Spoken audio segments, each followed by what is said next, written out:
Buenos días, buenas tardes, buenas noches, de acuerdo al lugar en el cual nos estén escuchando. Estamos en un nuevo programa de La Rueda y como siempre, como vivimos en Argentina, nos desbordan las noticias. Muchas lamentablemente no son buenas. Yo diría que desde que está este gobierno en el poder, son todas malas.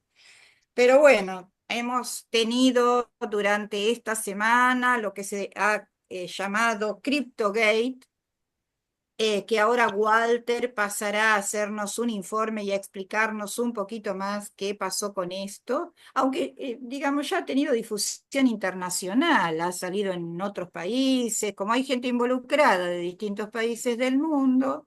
Entonces ha sido noticia en España, en Europa, en Estados Unidos, en Argentina. Bueno, realmente una vergüenza.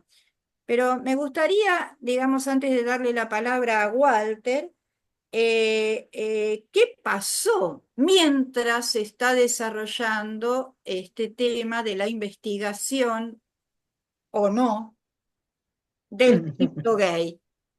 Eh, por decreto, el Banco Nación pasó a ser sociedad anónima, es decir, se privatiza el Banco Nación. Por decreto, el Luna Park, que es un edificio histórico donde antes se practicaba el boxeo, pero que bueno, ahora ha quedado en todos estos últimos años para la realización de espectáculos artísticos, va a ser demolido. ¿Qué? A eso no sabía. Bueno, lo acabo de tomar nota. Por decreto, los cuidados paliativos del Instituto Nacional del Cáncer ha desmantelado el programa, se ha desmantelado este programa. También el Senado, que además de desaprobar la investigación del CryptoGate en el día de ayer, aprobó el proyecto de reiterancia y reincidencia de delitos colocándole una modificación a nuestro Código Penal. Bueno, vamos a tener luego, a posteriori, dos invitados, Iván Marín, periodista de Prosa Urgente, que vive en el sur de nuestro país, en la ciudad de Trelew, y vamos a tener también como invitado a Alan Schockler, profesor de Historia de la UBA, maestrando en Historia Económica de la UBA, que nos va a hablar de la situación internacional, es decir, Gaza y Ucrania, desde la asunción de Donald Trump, que ha cambiado en este panorama. Walter, buen día. ¿Podés, por favor, informar a la audiencia que es nuestro país y también nos escuchan desde otros países? ¿Qué es esto del CryptoGate, esta estafa que ha Sí, Lili, realizado el presidente Javier Milei, por favor? sí, Lili. ¿Qué tal? Buenos días a todo el equipo y a toda la audiencia. Saludos acá desde la Argentina. Y bueno, como vos bien dicho, esto, digamos, ha tenido una repercusión internacional. Creo que más o menos todos los que están escuchando más o menos ya saben la historia. Él el día viernes, cerca de las 5 o 6 de la tarde, publica su famoso tweet patrocinando, digamos, una criptomoneda o lo que se llama un meme coin. Es decir, un elemento financiero que está destinado únicamente a la especulación. No tiene nada de inversión productiva ni nada que se le parezca. Eh, y ahora después lo borra justo en el momento en que se estaba derrumbando y miles de personas, que son personas que creen en la palabra de Milei, de ahí también por qué el escándalo ha tenido un alto costo político, porque los que han perdido plata es justamente la base política de Milei. Es decir, que han salido a invertir y automáticamente cientos de miles de personas perdieron varios millones. Los que invirtieron sus pocos dólares también los perdieron absolutamente todo. Ahora, lo interesante de todo esto, él borra su tweet y evidentemente se despega. Pero todas las investigaciones que se están haciendo, que por lo general son investigaciones periodísticas, más allá de que ahora está interviniendo la justicia, y no sabemos en qué va a quedar porque todos conocemos el currículo de María Servini de Cubría. Y no es precisamente una persona, una jueza que busque la verdad. Pero cada vez que se descubre, cada vez que se destapa esa olla, está fuera de cualquier discusión que ha sido una estafa. Por eso también sorprende a muchos comentaristas de qué manera un presidente eh, ha caído o ha decidido, digamos, adrede o de manera inconsciente en algo que es tan burdo. ¿Y por qué es una estafa? Porque esa moneda, esa criptomoneda, estaba monopolizada en su 80% por 4 o 5 personas que tenían información privilegiada y como todo eso son operaciones por Internet, está, digamos, cuantificado las operaciones y hay operaciones que se hicieron desde el segundo cero en que el presidente sube el tweet. Del segundo cero al segundo uno, dos, tres, cuatro y así sucesivamente. Es decir, personas que sabían en qué momento el presidente iba a tuitear. Y entonces iban a salir a ofrecer las criptomonedas que tenían, las criptolibras que tenían, y que estas iban a ser compradas por los que vieron el tweet y creen en la palabra del presidente. ¿Se entiende a lo que voy?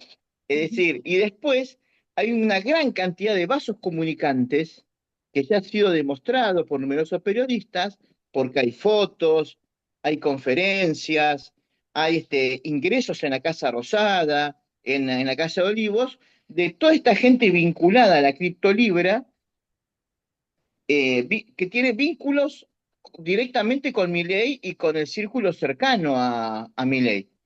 ¿Sí? Es decir, él ha tenido contratos con ellos, ha dado cursos con estas famosas escuelas de criptoemprendedores que arman estos tipos.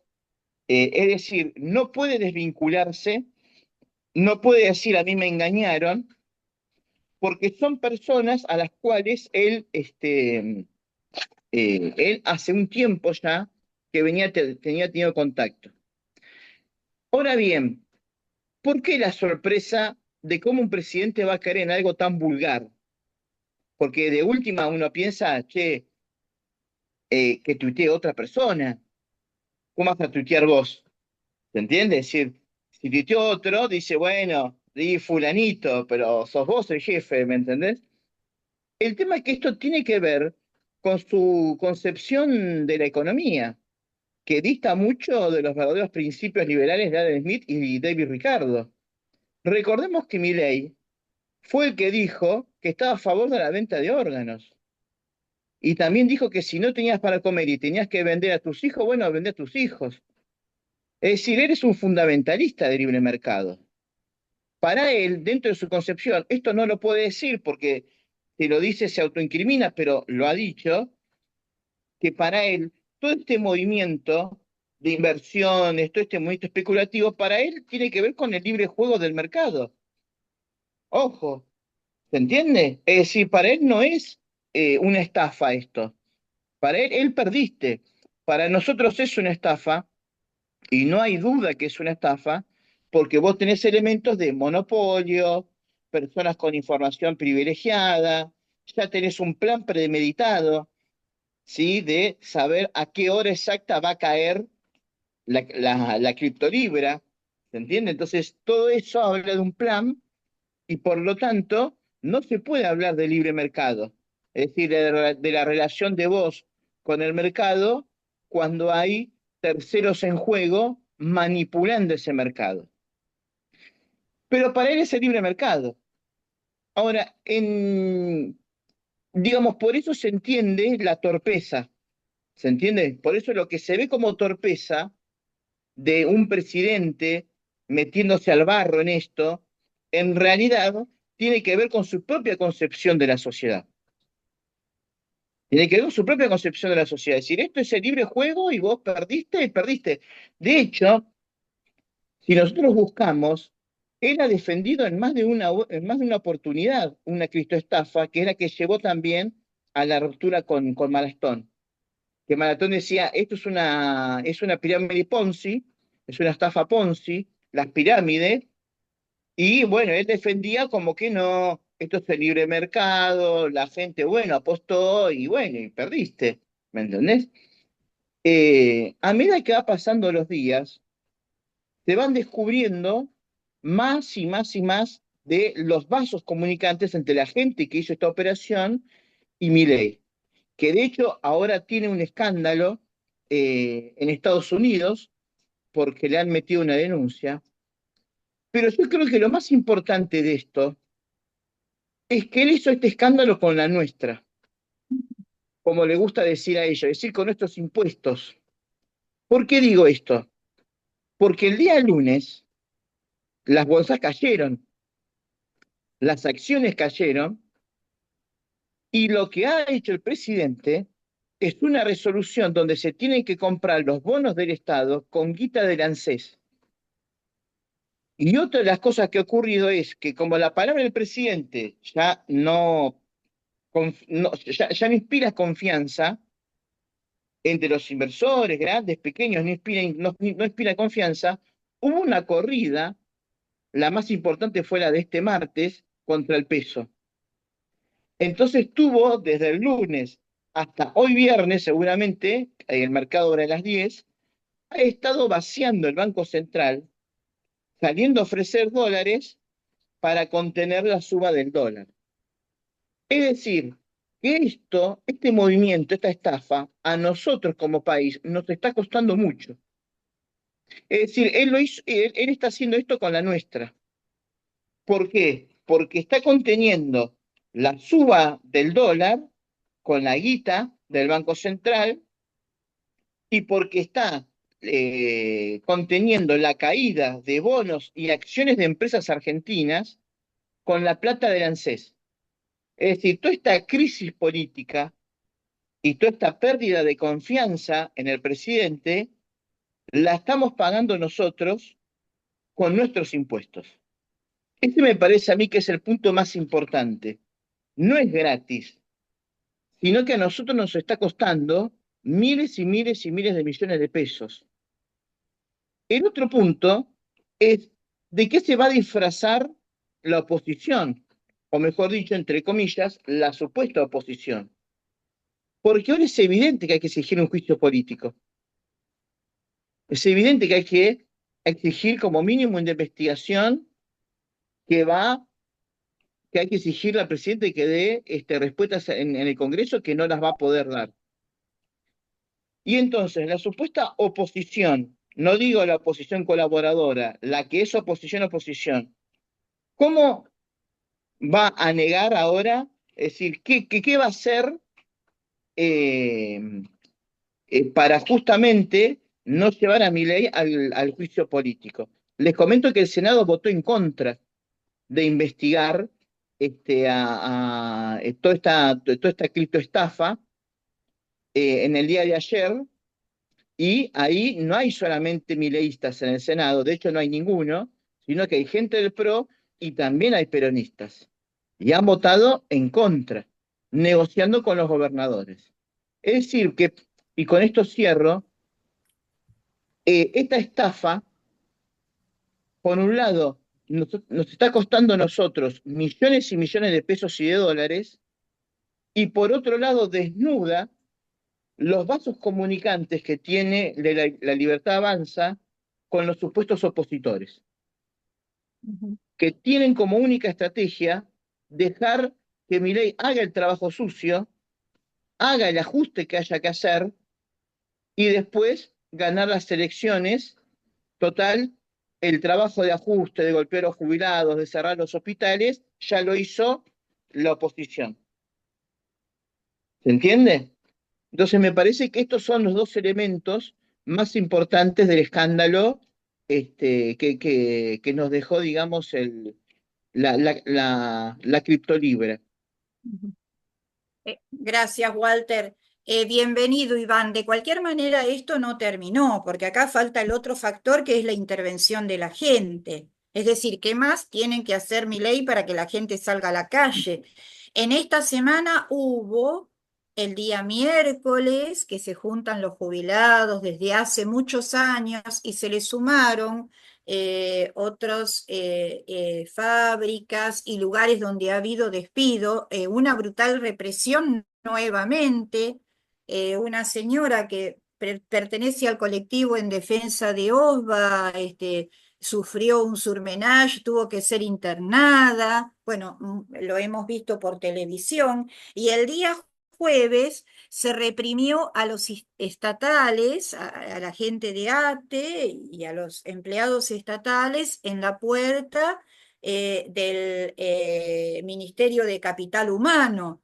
Eh, bueno, queda abierta la pregunta, ¿qué pasa con nuestra sociedad? Es decir, ¿hasta dónde va a aguantar? Queda abierta esa pregunta, ¿no? ¿Y qué está pasando con el 56% que votó esta opción, ¿no? ¿Qué está pasando en sus cabezas como para que algo pueda ser modificado y hacer algún tipo de autocrítica? Bueno, Iván, bienvenido. Lo tenemos acá a Iván Marín, periodista de Prosa Urgente, que estás en Trelew, ¿verdad, Iván? Hola compañeros, sí, estoy entre Leu. Bueno, estuvimos conversando un poquito sobre los acontecimientos políticos de esta última semana, mientras te esperábamos.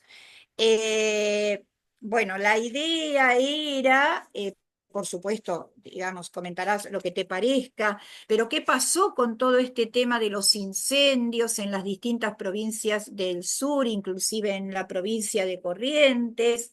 Y lo que a nosotros nos preocupa mucho es el avance de las situaciones represivas.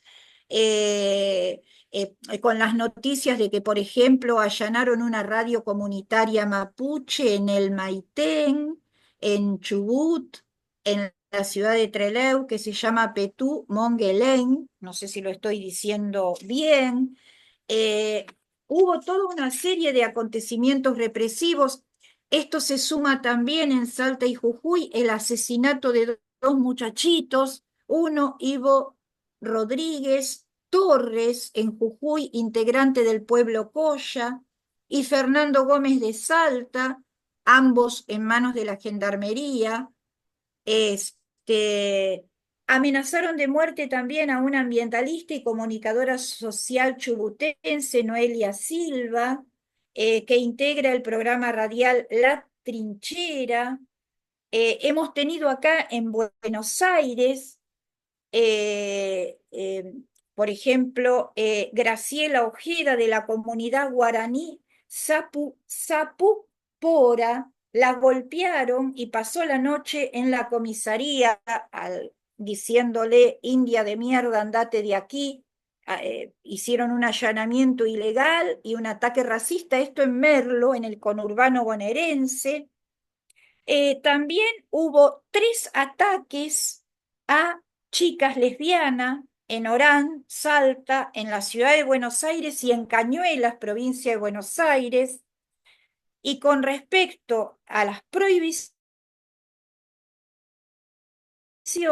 se suspendió un cantante juvenil de actualidad, Milo J, en la ESMA, y también se suspendió la presentación del libro Lanzallamas de Rocco Carbone en el espacio de la memoria en el Faro de Mar del Plata. Nombro todas estas cosas porque es toda una avanzada represiva y especialmente son afectadas las comunidades originarias, ¿no? Así que bueno, te damos la palabra, el tiempito que tengas, sabemos que luego tenés que ir a trabajar. Bueno compañeros, gracias por la invitación. Sí, bien, como vos bien dijiste recién, hay evidentemente una avanzada represiva en todo el país. Esto como preámbulo o como, digamos, como posible anticipación a la respuesta que puede haber de parte del pueblo frente a las políticas de ajuste, ¿no? Yendo específicamente a la cuestión de los incendios y sobre todo de Cordillera, que es más o menos lo que yo estoy al tanto, yo igual estaba de vacaciones en San Juan, así que lo estaba siguiendo a la distancia el tema. Lo primero que hay que decir es que, y ahora voy a ingresar a la cuestión específica, ¿no? Pero lo primero que hay que decir, me parece, es que en la última década o décadas, quizás en plural, eh, estos incendios eh, se han hecho cada vez más recurrentes a nivel mundial. Uno lo ve en Australia, lo ve incluso en una potencia mundial como es Estados Unidos, en una de las zonas más importantes que tiene, que es en Los Ángeles, ¿no? Entonces, evidentemente, esto tiene que ver con una cuestión sistémica, ¿no? El calentamiento global, producto de la depredación capitalista del medio ambiente, está de fondo. ¿Por qué se producen más? Bueno, habrá que hacer un análisis, seguramente los expertos ya lo tienen hecho, pero esto me parece importante señalarlo porque eh, 10, 15 o 20 años atrás o 30 años atrás no era tan, digamos, común ver noticias sobre este tipo de incendios que afectan no solo sectores rurales, sino ya, digamos, zonas urbanas. Dicho esto, para mí ese es el telón de fondo sobre el cual hay que hacer el análisis, específicamente con respecto a los incendios en Patagonia y sobre todo en Chubut. Bueno, habría que preguntarse a quién beneficia estos incendios, ¿no? Evidentemente el pueblo mapuche que está en los territorios, no, eso es digo, como para arrancar. Eh, Tampoco uno puede hacer un análisis en el que reduzca todo a una sola causa. Evidentemente las causas son complejas. Hay dos que son fundamentales y que tienen al Estado como protagonistas. Una, la falta de inversión en eh, las líneas de cable y de gas, que son muy precarias. Imagínense eh, que este tipo de instalaciones, o sobre todo de líneas, y en especial la de electricidad, que atraviesan bosques, ante el menor daño que pueda tener, producto de un viento, de una lluvia, eh, de una tormenta, eh, bueno, puede hacer contacto y hacer fuego. Digamos, ese es uno de los principales motivos por los cuales también se producen los incendios. El otro, no menor, que es la situación de precarización laboral en que se encuentran los brigadistas. En muchos casos con salario de miseria, o sea, todos los brigadistas con salarios muy por debajo de la canasta familiar y de lo que precisan, y en otros casos directamente en situación de precarización laboral porque no están en planta permanente. Entonces, los llaman en épocas de incendio, pero el resto del año se olvidan de ellos. Estos son como dos motivos muy importantes. Por el otro lado, tampoco hay un trabajo sobre los bosques que debiera ser sistemático por parte del Estado, cosas de, digamos, facilitar la evacuación en caso de incendio o facilitar el ingreso de la maquinaria que se precisa para sofocar esos incendios. Eso es algo que los vecinos de la zona te lo dicen recurrentemente. Ahora bien, dicho esto, que tiene que ver con el Estado de manera directa, también hay otras cosas que tienen que ver con el Estado de manera indirecta o directa, según como lo interprete cada uno, que tiene que ver con que hay intereses inmobiliarios en la zona, hay intereses también, digamos, del sector de la madera, digamos, en Chubut en particular, mucha zona de bosque nativo es reemplazada por especies exóticas. Generalmente son pinos que traen de Canadá, ¿no? En el negocio de la madera. Estos pinos tienden a ser, digamos, mayores facilitadores del fuego que las especies nativas. por un montón de motivos que te suelen explicar los biólogos y demás. Este es uno de los motivos más importantes. Después, habrán notado que nunca se incendian los grandes territorios que tiene Lewis, que tiene Benetton. Bueno, habría que ver por qué. Por ejemplo, en la zona donde está Benetton hay grandes plantaciones de espino, es decir, que, digamos, están dadas todas las condiciones como para que hubiere un incendio importante en caso de que saltase una chispa o lo que fuere. Sin embargo, ahí no se produce. Varios de los incendios de este año se produjeron en zonas donde eh, hay negocios inmobiliarios que pretenden ser levantados. Sin embargo, no pueden desarrollarse porque están en zona boscosa. Eh, entonces, ese sería más o menos el panorama. ¿Cómo responden los gobiernos, tanto el de Río Negro como el de Chubut, de Gueretinel y el de Ignacio Torres? Bueno, responden de la misma manera que lo está haciendo el gobierno de Milei a nivel nacional. En este caso, criminalizando a los vecinos que se autoconvocan en brigadas para eh, afrontar los incendios. Hay un compañero detenido, creo de apellido Heredia, era un trabajador de Neuquén que se había ido de vacaciones al Bolsón, vio que estaba avanzando el fuego, se autoconvocó junto con otros vecinos y eh, eh, fue detenido, sigue estando detenido en este momento. Y sobre todo, bueno, a los pueblos indígenas, mapuche, tehuelche, eh, hubo, hubo un adelanto de que podrían llegar a detener a Jones Walla. Hace poco detuvieron a Jones Walla supuestamente robando autos. Él dijo que respondió que era mentira, que simplemente andaba caminando por las calles y que lo detuvieron por ser Jones Walla. Básicamente por portación de rostro y por ser Jones Walla. Todos les creemos a Jones Walla en este caso, digamos. Porque ya sabemos que cómo viene la mano.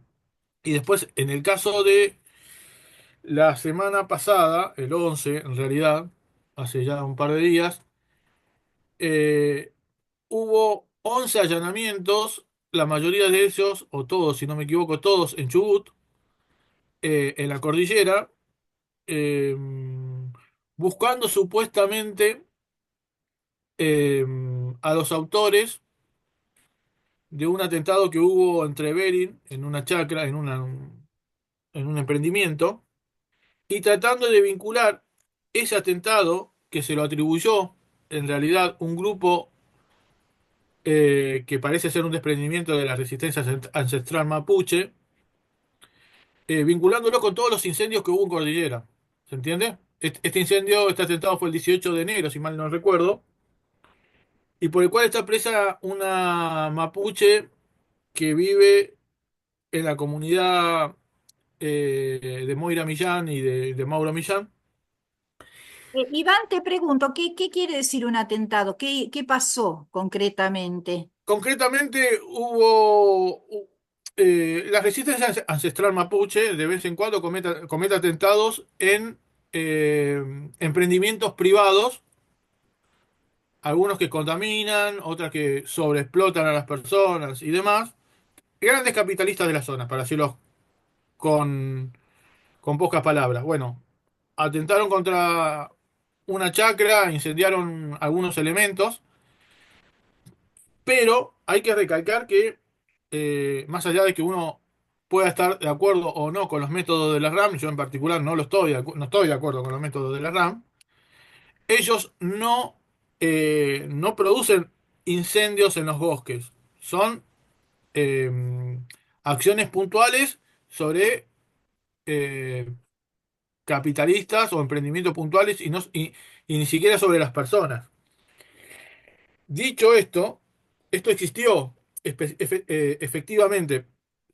Y el grupo que se hizo cargo de ese atentado, o esa acción de sabotaje, llamémosle como querramos, Es un grupo específico al cual no pertenece la inmensa mayoría de los pueblos indígenas de la zona. La RAM es un grupo minúsculo y totalmente aislado, entre comillas aislado o marginal dentro de lo que es dentro de lo que es, digamos, el movimiento mapuche, por decirlo de alguna manera. Y no, no se conoce, Iván, esto. ¿Nos podés comentar un poquito más qué es lo que plantean, La, quiénes la, la, son, la cuál es RAM su cultura?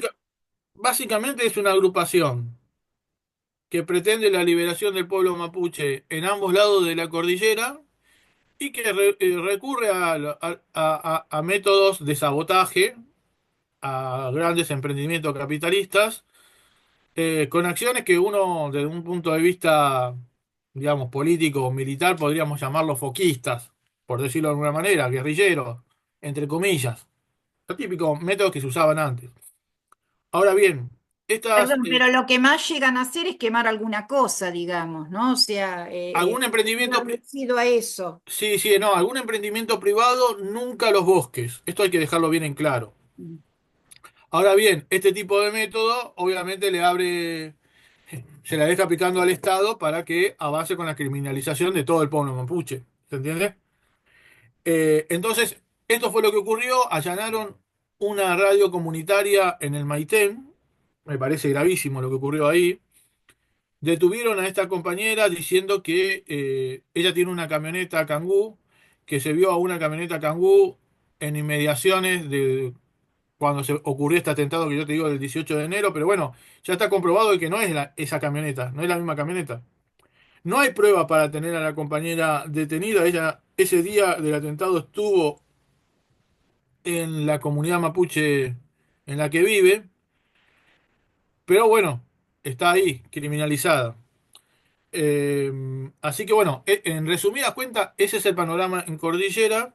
Ujú, Eh, Nacho Torres presentó todo esto como digamos, como un triunfo de la lucha contra los incendios. En realidad no está respondiendo a los verdaderos motivos que hay detrás de los incendios y se da en el marco de que en Chubut hay una crisis como en el resto del país muy grande en el sector petrolero porque YPF amaga todo el tiempo con irse. La principal ciudad de Chubut, Comodoro Rivadavia, depende del petróleo. Y en estos momentos los docentes estamos evaluando medidas de fuerza para la semana que viene. ujú, Aparentemente hay un piso de 48 horas de paro que se puede extender a 72 para la semana que viene y con la posibilidad de que esto sea de manera escalonada, es decir, que la otra semana también. El gobernador comenzó ofreciendo un 1% de aumento al básico, una miseria. Chubut tiene el peor salario docente del país y nosotros tenemos un ítem por presentismo que lo impuso este gobierno el año pasado del 15%, lo aumentó al 5%, aumentó 5% más y bueno, y ayer por decreto había reunión paritaria, la suspendió y por decreto el 1% lo elevó al 4% dividido en 2 meses, febrero y marzo, es decir, 2% para febrero y 2% para marzo, un insulto.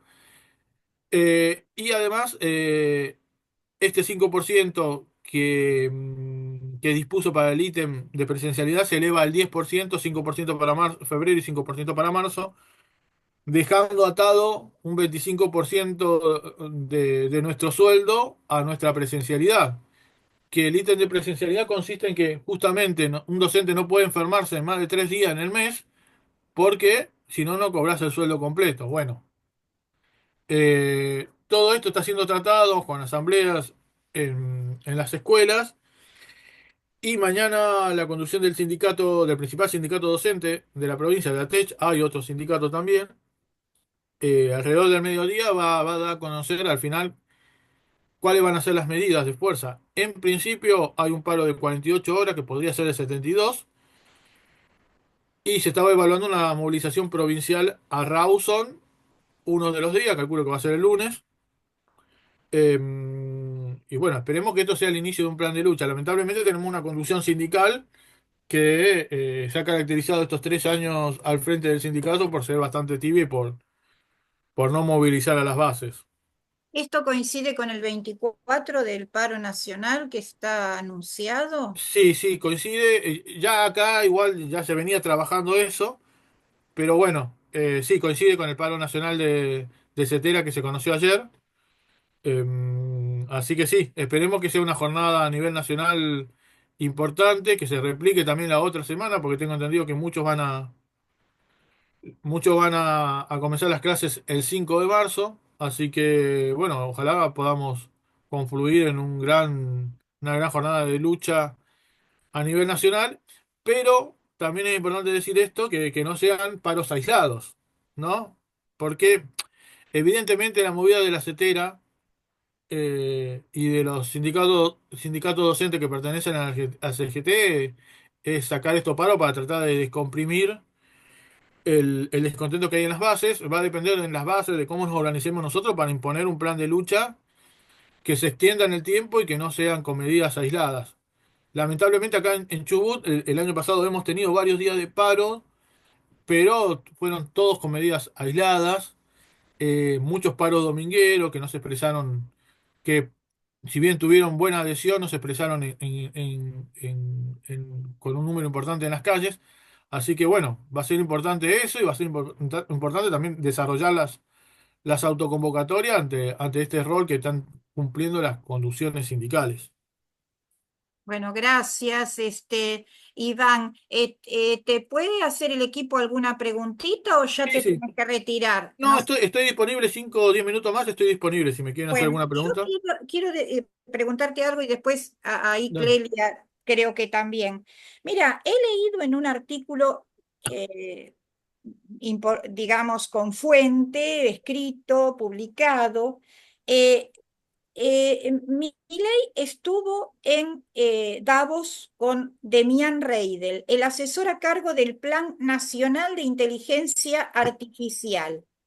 Sueña, dice, con la instalación de un centro de procesamiento de datos en la Patagonia y desde hace un año busca seducir a Silicon Valley. Imagina también un desarrollo de energía nuclear para abastecer el enorme consumo que demanda un hub de inteligencia artificial de esas características. Bueno, digamos, es una ideación, como tantas ideaciones que tienen esta gente en la cabeza. Pero, ¿escuchaste algo? ¿Se hablaba algo de eso? Mira, con respecto a la cuestión nuclear, Chubut eh, potencialmente tiene bastante uranio, ¿no? Que es lo que abastece a la energía nuclear. Acá está prohibida la megaminería, en algunas de sus formas. Y bueno, el gobierno se sabe que quiere avanzar con la minería de uranio mediante algunos métodos que no están explícitamente prohibidos en la ley 5001 de Chubut. Así que eso por un lado y por el otro, me olvidé de decirte, y quizás lo podemos relacionar con lo que me acabas de mencionar, que de distintos lugares hay, están proliferando las denuncias contra el Estado de Israel porque están enviando, por un lado están comprando tierras en la Patagonia y por el otro lado están enviando directamente colonos a distintos lugares de la Patagonia y sobre todo en cordillera, donde hay mucha fuente de agua. Así que eso es algo que tiene alerta a un sector importante del activismo y que habría que profundizar en la investigación. Es lo único que te podría decir por ahora. Mira, esto no lo sabíamos explícitamente. Es gente, mucha gente, ¿cómo lo...? Habría que investigar, no estoy muy al tanto. Sé Mm, que es una preocupación importante en la zona. ujú. Bueno, gracias, Iván. Clelia, Sí, buenos días a todos, que recién me incorporo. Iván, nos estuviste explicando las causas de los incendios, muchas son causas naturales y otras directa o indirectamente provocadas por el descuido e indiferencia por los métodos en que se difunde la electricidad o el gas. Pero te cuento que aquí los medios, para estos últimos incendios del sur, y varios tipos de medios, porque muchos pueden ser interesados, dan como causa incendio intencional, sin duda alguna. Incluso cuando se habla con brigadistas, digo los que aparecen por televisión, dicen, mientras estamos apagando aquí, están provocando en otro lado incendios. ¿Podéis decirnos algo de esto? Bueno, la cuestión de la intencionalidad, lo primero que uno tendría que ver es cuáles son los intereses que hay en la zona. ¿Por qué alguien tendría intención de avanzar con un incendio? ¿No? Y bueno, son intereses capitalistas, no hay mucho misterio. No es el interés de un poblador común y corriente que va a querer prender fuego. Es evidente que hay o intereses inmobiliarios o intereses de la industria de la madera. Esos son como los principales intereses que hay en la zona. Después, también ocurre, que esto por ahí no se sabe, que cuando se desarrollan este tipo de incendios también están los loquitos que quieren ir a incendiar. Existen, existen, pero no son la principal fuente de los fuentes para que se produzcan los incendios. Lo que hay que siempre ver qué intereses hay en la zona. Bueno, los intereses que hay en la zona son concretos, inmobiliarios, intereses de la madera y en última instancia también intereses de la minería. Claro. Desde ya te digo que los mismos medios que dicen que los incendios son intencionales, inmediatamente los atribuyen a los pueblos originarios. Los pueblos indígenas son los únicos que están cuidando, no, los únicos no, pero son los que principalmente están cuidando de que no se produzcan los incendios. Así Bueno, que, bueno, gracias. Bienvenido a Alan. Eh, no sé si alguien quiere hacer alguna otra pregunta a Iván. Sí, A ver, eh, Walter. hola Iván, ¿qué tal? y gracias por estar y muy buena la explicación. Te quería comentar de que, bueno, yo sigo generalmente siempre los medios acá de comunicación, los medios televisivos, y fue realmente increíble cómo en La Nación, un medio que oficia de vocero del gobierno y no tiene nada de periodismo, lamentablemente, han convertido el periodismo en un oficio muy nefasto. En los primeros días del incendio no decían absolutamente nada. Y la primera vez que empezaron a hablar del incendio fue automáticamente decir fue responsabilidad mapuche. O sea, primero una ignorancia total, mientras todo el mundo hablaba de los incendios, y después cuando ellos decidieron darle cobertura, dijeron mapuche. Y cada dos palabras era mapuche, mapuche. Es decir, es muy burdo la maniobra de Patricia Burrich de aprovechar esto para reprimir al movimiento mapuche y a todo aquel que se le oponga a su política. Vos mencionabas muy correctamente los casos internacionales de estas quemas masivas, porque efectivamente ocurrieron en Los Ángeles, ocurrió en Hawái. Es decir, estamos ante una política internacional porque los ciudadanos de cada uno de los lugares que yo mencioné, todos reporten exactamente lo mismo, que fueron incendios preparados. No tiene nada y te estoy hablando de gente de una punta a la otra. Yo la verdad que estoy muy impresionado porque asistimos a una política internacional. Se ve que muy masiva, se ve que muy Sí, masiva. se combina lo intencional con lo estructural también. O sea, Claro, por un lado está bien, es evidente que hay intención, sobre todo acá en Chubut, en Cordillera Patagónica, que es lo que yo conozco, hay intención. Eso está claro que han habido incendios intencionales, pero por otro lado se conjuga la cuestión más estructural del capitalismo que genera las condiciones para que se desarrollen esos incendios. ¿Se claro, entiende? Más allá de si hay alguien que lo quiere ir a aprender o no. Porque el claro, cambio, el cambio climático que Milei niega existe.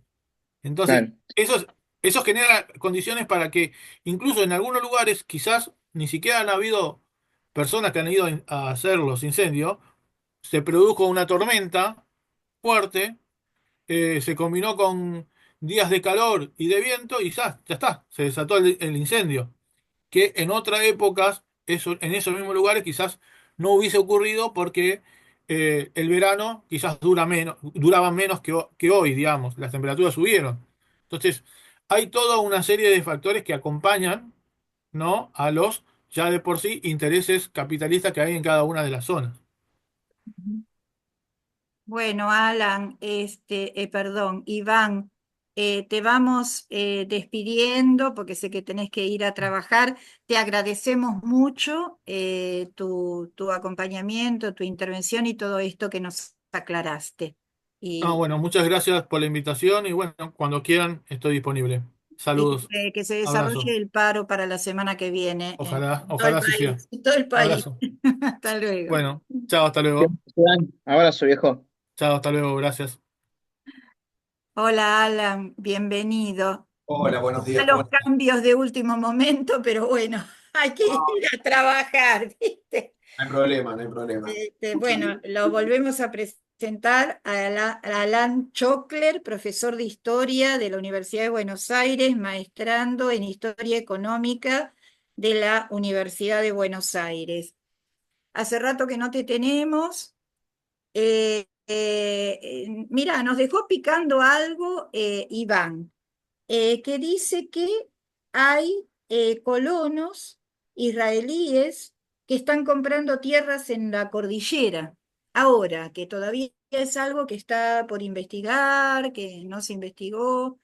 Bueno, también estaba leyendo hace unos minutitos que Milei, cuando estuvo en Davos, con Damián Reidel, también pensaban en la zona de la Patagonia como un polo de inteligencia artificial y de energía nuclear, digamos, ¿no? Bueno.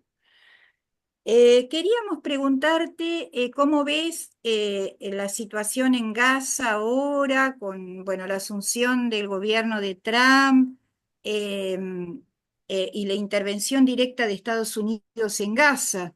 De la misma manera con esto de que luego, si nos queda tiempo también en Ucrania, de que con Trump le ha soltado la mano a Ucrania y bueno, y que se está planteando o vislumbrando el fin de la guerra entre Ucrania y Rusia, y cómo está cambiando toda esta nueva presidencia de Trump el panorama internacional con respecto, bueno, tanto a Gaza como a Ucrania, ¿no?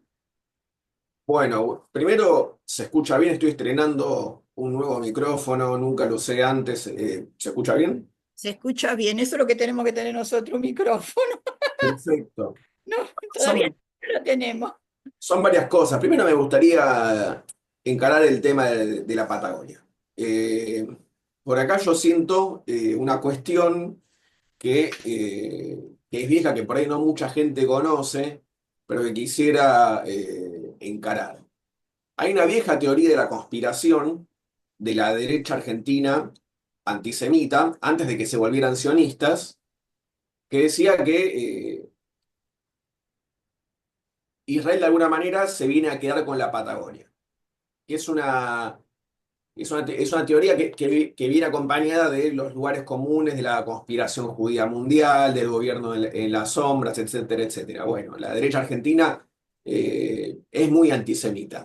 Ahora se lava la culpa de eso con un sobreactuado apoyo a la derecha israelí.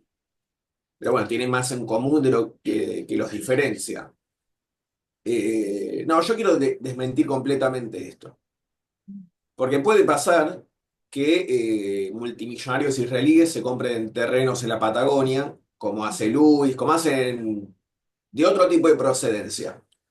Lo que molesta a algunos sectores que están agitando en la Patagonia es que los que compran la tierra sean judíos y no cristianos. Si mañana que empieza a comprarte terrenos fuese de otro tipo, no sé, si fuese un musulmán, si fuese un chino, bueno, ahí estaríamos escuchando la conspiración china para quedarse con la Patagonia. Porque si son ingleses o estadounidenses o alemanes, mejor, todo bien. Ahora, el problema es cuando son de otro palo. Eh, a ver, este sentimiento que Israel manda agentes, etcétera, Israel tiene intereses en Argentina, pero son intereses de otra naturaleza, no son territoriales. Son intereses muy ligados al aparato de espionaje, al control de ciertas vías de comercio semi-legal e ilegal. Tiene un ojo puesto en la frontera con Brasil y con Paraguay. Este, y obviamente Israel desarrolla por medio de Argentina una penetración política en la región. Eso no quiere decir que Israel planee quedarse con la Patagonia, que es una cosa completamente impracticable y ridícula desde el punto de vista de los recursos. No les conviene y no tienen cómo y no tienen por qué. Lo que hay, desde el punto de vista ideológico, es muy importante en la política israelí. No, ¿cómo decirlo? La prioridad para la ocupación de terrenos por parte de países de Medio Oriente tiene dos palos, dos criterios. Uno que sea criterio geoestratégico, que quiere decir que mejora la situación, la capacidad militar de Israel, o que tiene algún valor bíblico. Porque desde el punto de vista del sionismo mainstream, que es la versión de la derecha, pero no solo de la derecha. No quiero exculpar a la progresiva israelí tampoco de esto. Pero el valor que tiene Cisjordania es que, ¿cómo lo llaman? Judea y Samaria. ¿Y qué es? Es el viejo reino de Judea, luego transformado en una provincia romana. El reino de Judea, desde donde, bueno, es complejo, no me voy a meter en la cuestión del debate histórico, pero de Judea son los judíos. El reino de Judea, estoy hablando de alrededor del siglo cuarto, siglo tercero, antes del nacimiento de Cristo. Bueno, ese reino después queda absorbido en el Imperio Romano, transformado en provincia, y luego se le cambia el nombre a Palestina, a la región entera. Bueno, pero el punto es que esos terrenos bíblicos, ciudades, tumbas, lugares de relevancia religiosa, son mucho más valiosos que Tel Aviv o que Haifa o que cualquier otra gran ciudad del Israel moderno. Entonces, el motor ideológico que alimenta la expansión y la colonización de Cisjordania es ideológico, porque los territorios de Cisjordania no son particularmente valiosos desde el punto de vista estratégico, en general. Qué sé yo, siempre hay algún valor militar. Pero por fuera de eso, que Israel, ¿por qué vendría a Argentina en vez de, no sé, un país africano? A ver, cuando se empezó a organizar el movimiento sionista, que empezó a hacer sus congresos internacionales, etcétera, hubo un debate entre varias corrientes sobre dónde correspondía establecer un estado judío, que ellos lo veían como un refugio para escaparse de la persecución en Europa. Bueno, se barajaron varias opciones. Varias opciones tienen que ver con África. De hecho, la opción de colonizar Palestina al principio no era dominante, porque se lo veía como inviable, que es un poco auspicioso. Bueno, una de las opciones fue la Patagonia. Por esa época Argentina, ahora no me acuerdo precisamente los años, pero son los años de la campaña del desierto, antes de que la Patagonia fuese absorbida propiamente como una región por el Estado argentino. Entonces, por ahí en ese momento se la consideró como un territorio disponible. Pero eso quedó rápidamente eliminado. Eliminado, pero la vieja derecha argentina lo usa como caballito de batalla. Y es algo que queda como tufillo. Hoy en día por ahí hay mucha gente que le levanta sospecha porque ¿qué pasa? Los israelíes cuando hacen servicio militar, que lo terminan a los 21, 22 años, bueno, salen del ejército y antes de meterse en una carrera universitaria o lo que sea, lo que hacen es irse de mochileros por el mundo. Muchos van para América Latina, muchos van para la India. De hecho, creo que la mayoría va para la India. Y los que van para América Latina hacen una parada importante en Argentina. Por acá recorren todo, hay lugares en Bariloche que son muy turísticos, que yo cuando visité me llamó la atención. Que sí, que tienen letreros en hebreo por la cuestión del turismo israelí que hay ahí. Pero como van para Argentina, siguen por Chile, siguen por Bolivia, Perú, etcétera. Eso como entiendo que a muchos locales de lugares de la Patagonia, eh, por ahí les levanta algunas sospechas, pero bueno, yo aseguro en la medida que yo conozco las cosas, que no es parte de ningún plan, porque al fin y al cabo, a ver, Israel ya tiene una gran influencia en el establishment político argentino, y es mucho más barato conseguir lo que se quiere por medio de intermediarios siempre. Entonces, por ese lado, yo quería encarar esta cuestión porque yo la veo online con cierta preocupación. Para mí es distraccionista. Ahora, Está bien, bueno, gracias por la aclaración. También Iván nos dijo que era algo a investigar. Puede ser que haya alguna persona de origen israelí que así como Joel Lewis compró tierras, haya comprado tierras también. sí, eso Eso, es completamente posible. Pero, a ver, cuando el gobierno israelí quiere hacer algún convenio con algún gobierno provincial, lo hace sin ningún problema y abiertamente, más allá del tipo de convenio.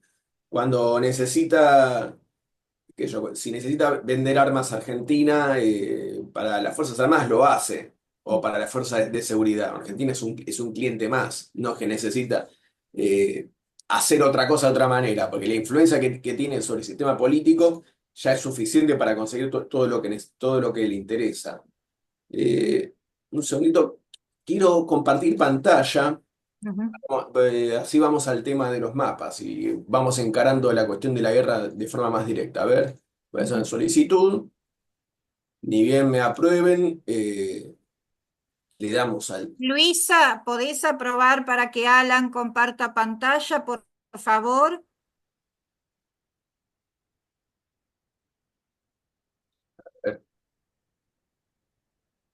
Bueno, si no, mientras voy comentando. Ahí está, Luis. Ah, buenísimo. Y varios entonces pueden compartir. Perfecto, bueno, ahí está. A ver, acá compartimos esto. Y vamos a empezar por esto. A ver. Desde el punto de vista territorial, las guerras que están en curso tienen novedades menores. Las novedades son más que nada políticas, como se comentaba. En Gaza hay debates sobre si fue Netanyahu, si fue Trump el que puso el puño sobre la mesa. La cuestión es que se está desarrollando un cese al fuego en el cual básicamente se está intercambiando rehenes israelíes en Gaza por una retirada parcial israelí. Este, ayer bueno, está la noticia de la familia Vivas, etcétera. Tampoco me gustaría entrar en demasiados detalles sobre eso, pero lo que básicamente ya hace, ¿cuánto ya? Como 6 semanas se dan rondas de intercambio de rehenes israelíes por prisioneros palestinos. Gran cantidad de los palestinos es gente que cayó presa después del 7 de octubre. Y adentro de Gaza, Israel se retiró, no sé si se acuerdan, del corredor de Netzarim que estaba en esta zona, que cortaba Gaza a la mitad, etcétera. Entonces, ¿qué pasó? Se permite el regreso de los palestinos a la ciudad de Gaza y toda la región del norte. Bueno, obviamente la gente regresa y encuentra que ya no hay más ciudades, que ya no hay más edificios, que ya no hay más hogares, que no hay nada. Durante el cese al fuego, Estados Unidos, por boca de Trump, contestó lo que para mí era la pregunta más importante, porque yo creo que desde el principio de la guerra, en varios programas, yo planteé el problema de qué pasa en el día después con Gaza. Sí, Incluso, lo dejaste abierto. Bueno, ahora llegó, lamentablemente llegó después de tantos muertos. porque para mí, a ver, ese es el gran tema, porque ¿qué pasa con organizaciones militares como Hamas, como Hamas y otras? eh, la única manera de destruirlas, no solo militarmente, sino desde el punto de vista político, o sea que es una derrota completa de la cual no pueden volver, tiene que ver con cortar su relación con su base social. En la medida que eh, Hamas o cualquier organización irregular mantenga una relación con cierta clase social, con cierto extracto social, va a poder seguir teniendo nuevos reclutas, apoyo, etc. Los norteamericanos, a partir de la guerra de Vietnam, desarrollaron eh, la doctrina de la contrainsurgencia basada en ganarse a la población local, lo que ellos llaman la estrategia de ganar corazones y mentes, hearts and minds. Entonces la idea es que los estadounidenses, que la doctrina indica que hay que ganarse a la población local y que ganándose a la población local se deja a la guerrilla en offside y marginada políticamente. Eso lo intentaron usar en Afganistán y en Irak, con muy poco éxito. Porque decían, bueno, llegamos a esta aldea de afganos, les hacemos, no sé, un aljibe, les construimos una escuelita, alguna cosita, alguna que otra estupidez así, y bueno, ellos nos van a dejar de ver como invasores y van a adoptar nuestro punto de vista sobre los talibanes. Bueno, no funciona. El consenso que hay entre militares hoy en día es que la contrainsurgencia basada en hacerse los buenitos no funciona, porque los pueblos, nadie es tan estúpido de ver de repente que el invasor en realidad no es el invasor. Entonces esto no funciona. Israel siempre supo que esto no funciona, nunca va a poder ganarse a los palestinos y tampoco tiene la intención. Entonces la alternativa para destruir a Hamas consiste en desarticular la sociedad que lo apoya. Esa desarticulación es lo que vimos desde el principio de la guerra, con la eliminación sistemática de toda la infraestructura necesaria para la supervivencia humana en la Franja de Gaza. Pero yo reflexionaba también hace varios meses que al fin y al cabo esto lo que crea era, en el mejor de los casos, un vacío. En política los vacíos no duran mucho, porque bastaría con que Israel podría destruir todo, podría retirarse, pero al día siguiente algo va a ocupar ese lugar. Durante estos meses, hasta antes de cese al fuego, hay reportes de Israel asociándose con diferentes bandas criminales en Gaza, con mafias, para que son mafias asociadas a, bueno, estructuras que existían desde antes, pero que estaban subsumidas, o mejor dicho, que jamás las mantenía a raya durante su gobierno. Entonces la idea era, bueno, ¿Con qué intención, Alan, se ¿cómo? une a las mafias? ¿A las mafias palestinas hablas? Sí, sí, Bien. ¿Y con qué intención? Con la intención de domesticar al pueblo, digamos. claro, claro. A ver, porque sí, a ver, siempre que Israel trató de impedir que jamás monopolizara la distribución de la ayuda humanitaria en Gaza. Porque en la medida que entran los camiones eh, y el que tiene un arma adentro se queda con el camión y la ayuda y determina cómo se reparte. Eso después determina lealtades. Entonces, para evitar que la ayuda la monopolizara jamás, hay reportes, están publicados en la prensa israelí, sobre tratos espurios con el crimen, con el mundo del crimen organizado en Gaza, de que al fin y al cabo hombres armados, ni bien entran los camiones, hombres armados se apoderan del camión y después venden la ayuda humanitaria en el mercado negro por precios exorbitantes. Los cigarrillos, creo que el atado de cigarrillos se estaba vendiendo a $1000, porque se trata sí, es el robo de ayuda humanitaria y de esa manera se constituía una suerte de reemplazo de Hamás sobre el terreno. En fin, esto no era algo que podía durar mucho en el tiempo tampoco. Otra opción que tenía que pudo haber tenido Israel es traer del sarcófago a la autoridad palestina desde Cisjordania. Que eso yo creo que era la intención de la administración Biden, que la autoridad palestina recuperara el control de Gaza y volvemos a cómo estaban las cosas previo a 2005 o previo a 2007. Bueno, eso lo bloqueó el gobierno israelí porque veía esto como un paso intermedio hacia la creación de un Estado palestino. Yo también aclaré muchas veces que la estrategia de la derecha sionista siempre fue mantener separado Gaza y Cisjordania, y, y si para eso hacía falta dejar que Hamás se consolidara y se expandiera como organización, estaba bien. Bueno, que es lo que finalmente pasó.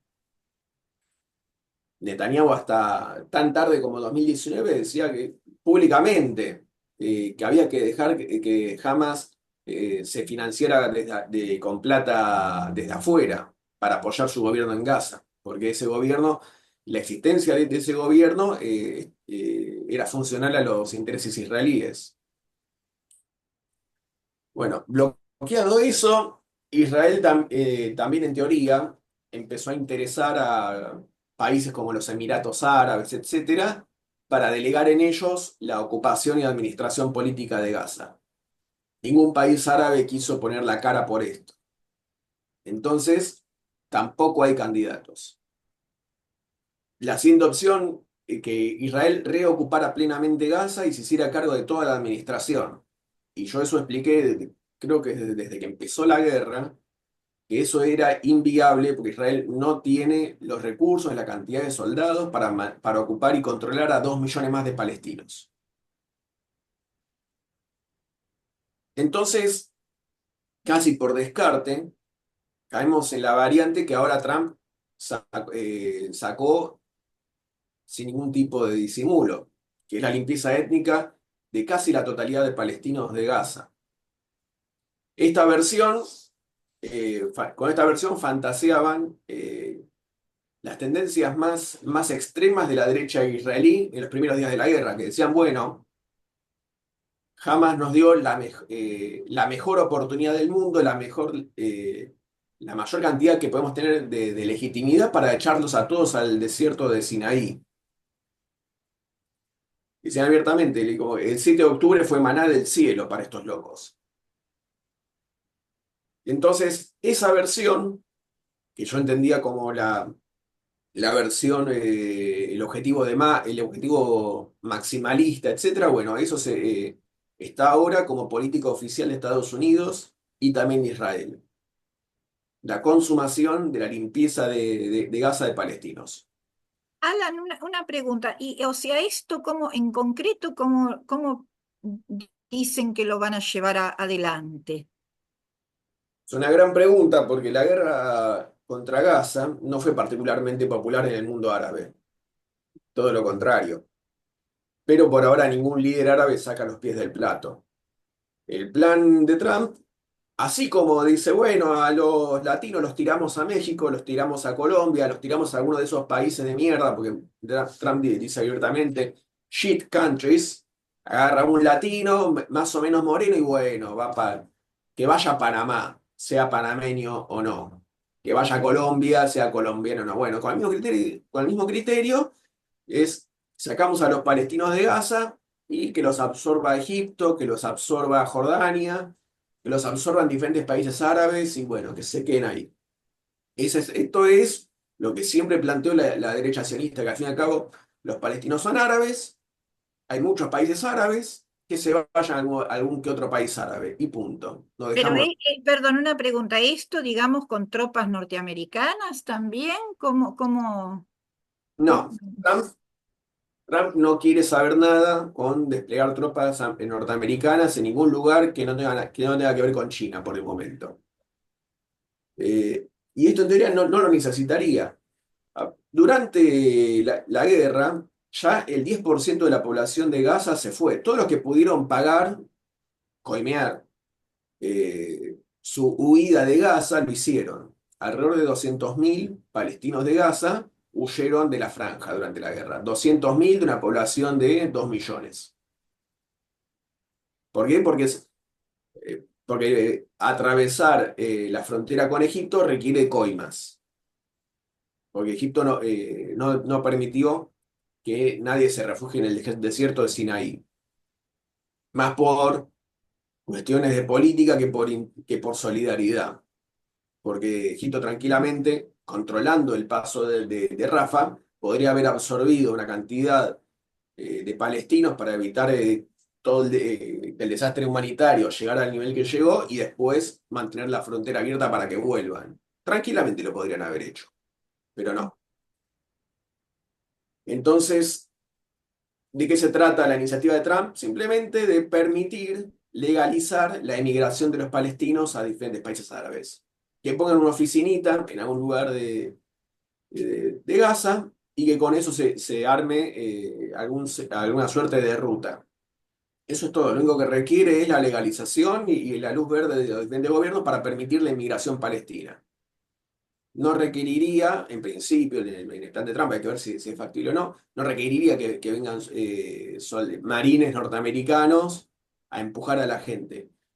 Porque entre lo que ya se vivió, la imposibilidad de llevar adelante una vida ni siquiera normal en Gaza, con todo destruido, esto igual va a tardar años en volver a tener incluso agua corriente, agua potable. Va a tardar, incluso si se reparar, si hubiese un plan para reconstruir Gaza, que todavía no lo hay y que no se negoció, incluso si hubiese un plan, son muchos años que va a tener que vivir 2 millones de personas en condiciones subhumanas. Entonces, hay muchos incentivos para que la gente común se quiera ir. Y Israel mismo tiene un viejo plan, es decir, bueno, les ofrecemos a los palestinos $20.000 a cada uno que se quiera ir. Les compramos el pasaje, le damos $20.000 y adiós. Simplemente la guerra les dio el incentivo final. Les destruimos todo, les destruimos las casas, les destruimos la infraestructura de salud, les destruimos la infraestructura de electricidad, de agua. Bueno, listo, ya no se puede vivir más. Van a querer irse solos. Bueno, lo van a vender como una emigración voluntaria. Y lo llaman abiertamente así. Bueno, es una cosa muy cínica. Porque al fin y al cabo uno ve las cosas en retrospectiva y el desenlace no podía ser otro. ¿Para qué? Sino destruir todas las cosas que se necesitan para sostener una vida social en una región. Entonces, yo creo que es cuestión de tiempo que Trump meta suficiente presión en algunos de los gobiernos árabes que están muy expuestos económicamente a la presión norteamericana. Pues, bueno, está bien, si Egipto no quiere recibir palestinos, tenemos cómo apretarlos por otro lado. Tienen teclas para apretar ahí. Y bueno, el plan es ese, que se vayan y seguirán voluntariamente. E incluso Trump lo vende casi como una limpieza étnica con fines humanitarios. Dice, bueno, está bien, no se puede reconstruir Gaza con 2 millones adentro. Quizás sea cierto eso. Porque limpiar la cantidad de escombros que hay allá es difícil con gente común morando por ahí. Desde el punto de vista técnico, quizás es cierto. ¿El tema cuál es? Que se tienen que ir mientras dure la reconstrucción y después no pueden volver. Porque, bueno, también lo reconstruimos. Hacemos monoblocks por zona, y bueno, a medida que se reconstruye, que vuelvan. Uno podría plantear algo así. Pero acá la idea es bloquear cualquier tipo de regreso. ¿Y cómo garantizarse que los palestinos no puedan volver? Bueno, hacemos de Gaza un paraíso de casinos y hoteles de 5 estrellas, un lugar donde ningún palestino que se quedó sin nada pueda comprarse una propiedad. Acá Entonces, puedo agregar una cosita. Una niña de 11 años se suicida en Estados Unidos tras las amenazas de otros alumnos de denunciarla para ser deportada con su familia. Es esto lo que están haciendo en el propio interior de Estados Unidos. claro, hay que Jocelyn verlo. Rojo se llamaba Jocelyn Rojo Carranza. Eh, Es una, Era un día en Texas y dentro de una escuela favorecen que los propios compañeros la denuncien. claro, a ver, la derecha trumpista es fascistizante. Es Se, fácil. se propone fascistizar la vida social. Todo en aras de preparar una guerra mundial, para prepararse para una guerra mundial que requiere la militarización de la economía, la militarización de las sociedades. Y bueno, esto es una extensión, es el mismo criterio, es la misma forma de ver el mundo, que bueno, que ahora se traslada de Estados Unidos para limpiar a la gente de países de mierda, bueno, pero esta vez aplicado a árabes. Entonces, qué sé yo, yo siempre me mostré pesimista con respecto a la guerra.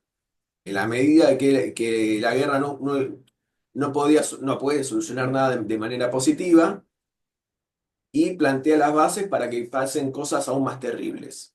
Ayer, ayer tuve un momento así, a ver, el diario israelí Haaretz volvió a publicar una columna de opinión de uno de los rehenes israelíes que fue asesinado adentro de Gaza, Oded Lifshitz, que es el cuarto cuerpo que entregaron ayer a Israel. Era un periodista jubilado de 84 u 88 años. Pero Lifshitz es, para mí, el prototipo de cierta ala izquierdista del sionismo que hoy en día ya está casi extinguida, casi extinta. Y él publicó una columna en la cual decía de manera casi profética, que cuando los palestinos de Gaza ya no tengan nada más que perder, vamos a perder todos a lo grande. Me quedé con esa frase. Porque bueno, él en esa columna de opinión estaba desmintiendo la imagen que Netanyahu dio de sí mismo, que era su gran caballito de batalla, que es que él es el gran guardián, el gran protector de Israel, el que garantiza la seguridad de los ciudadanos, etc. Entonces él publica esto en 2019 y es completamente cierto. Porque al fin y al cabo, si se patea a los palestinos, a Sinaí o a Jordania, que evita que el día de mañana pasen otras cosas como el 7 de octubre. Si al fin y al cabo la frontera sigue ahí. Y con razón, porque tenemos ahí 2 millones de personas con muchas razones para querer venganza. Entonces, incluso en la versión extrema de que se materializa la limpieza étnica, no va a cerrar nada tampoco. Va a ser simplemente otro capítulo en una historia de catástrofes. Siendo obviamente que no es un capítulo más. Esto es lo peor que le pasa a los palestinos desde la Nakba del año 48. En la Nakba fueron desplazados alrededor de Ujú. 6.000 Bueno, palestinos. Alan, gracias. ¿Cómo?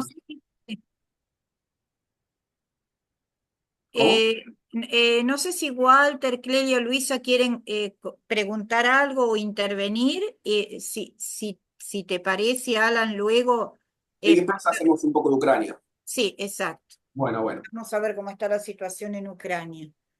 Sí. Clelia. Y yo me pregunto si no hay algunas fuerzas dentro de Israel que se opongan a todo esto, porque todavía quiero creer que hay gente bien nacida. Es más, me baso en tiempos remotos, digamos, en que cuando se crea el Estado de Israel, hubo una corriente que propiciaba la convivencia. Está bien, esto está remotísimo en este momento, pero debe haber gente, además viven palestinos en Israel. Nadie plantea la convivencia.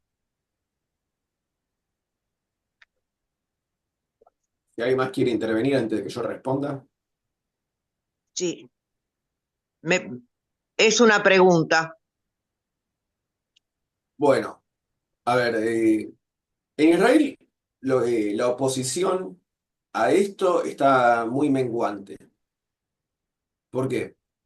Porque algún sionista de derecha va a decir, bueno, viste, Oded Lifshitz, el que decía que había que convivir con los palestinos, vivía ahí al lado, seguramente tenía amigos palestinos, mirá lo que le hicieron los palestinos. Lo secuestraron, mataron a todos los vecinos y lo ejecutaron a él en cautiverio. Esto es lo que se consigue queriendo coexistir con estos animales. ¿Qué sé yo? A ver, por ahí nosotros lo vemos de otra manera, pero es una lógica que en Israel avanzó muchísimo desde la segunda intifada. Pues ya, viste, estos animales ni bien pueden, se ponen un cinturón explosivo y se mandan adentro de un boliche a detonar con la mayor cantidad de chicos que pueda haber. Entonces, incluso de manera más inmediata, eh, yo veo las redes, trato de sacar a ver cuál es el sentimiento ahora. Desde la entrega ayer de los cuerpos de los chicos vivas, yo creo que se quiere venganza. En todos lados uno ve que hay una agitación de que ahora no es solamente una guerra justa, ya hay que vengarse. Ahora la autopsia que se hizo a los cuerpos que se entregaron ayer, según la autopsia, a los dos nenes los mataron en cautiverio. Bueno, esto es explosivo, sea o no cierto. Yo por ahora no quiero emitir juicio de eso, pero esta propaganda para la guerra es muy efectiva. Es más, hace unas pocas semanas se había difundido una encuesta que arrojaba que ahora más del 70% del público israelí está a favor de sacar a los palestinos de Gaza. O sea, la guerra sirve como vía para la radicalización de la sociedad. Antes yo decía que la orientación de Trump es fascistizar a la sociedad norteamericana. Bueno, Israel está un paso más adelante de eso. Ese proceso de fascistización está más avanzado. Y yo diría, quizás es un laboratorio Israel. Y cómo la derecha sionista se las arregló para radicalizar la sociedad en los últimos 15 años es sorprendente. Quizás es un laboratorio para sacar prácticas y nuevas fórmulas y nuevas estrategias para aplicar al resto del mundo. Pero obviamente, por más que haya protestas por la liberación de los rehenes, es muy difícil plantear cualquier tipo de coexistencia con los palestinos. Muy difícil. Muy difícil. Las alas progres del sionismo hace rato que están derrotadas desde todo punto de vista. Están derrotados, hasta ellos mismos están derrotados moralmente. Es como una cadena de odio y de venganza que a mí Retroalimenta. lo único que se me ocurre que puede pararlo es un cambio internacional en la línea dominante del avance de la ola de la extrema derecha en el mundo. O sea, que cambie la situación a nivel mundial y que queden aislados, ¿viste? De alguna manera. Pero No, bueno, no es eso lo que estamos viendo ahora en este momento. claro, claro. A ver, para las corrientes fascistas en Europa, Israel es un modelo a seguir.